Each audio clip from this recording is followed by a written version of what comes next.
Tulong probinsya sa Bicol nakapagkurit nin danger classification kan heat index.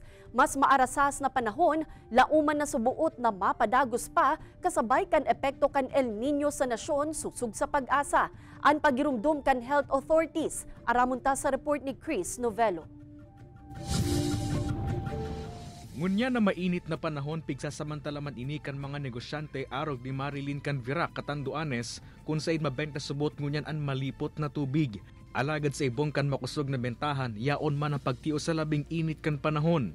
Nalako po, tapos pag naman nagpapahinga, pag mainit na nagpapahinga naman.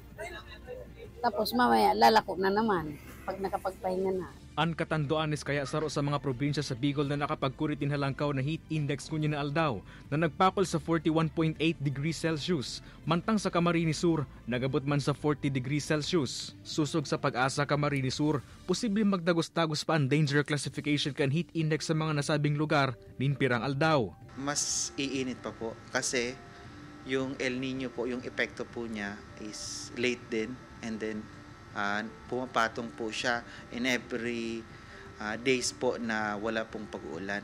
So posible po talaga na makahit pa tayo ng matataas na temperatura. Kaya ang pakiulay kan DOH sa publiko, maglikay sa man na inlain na helang na epekto kan labing init kan panahon asin ibitara na muna ang maaktibidad o magluwas tuyong alas 10 din ag hasta alas 3 nin hapon.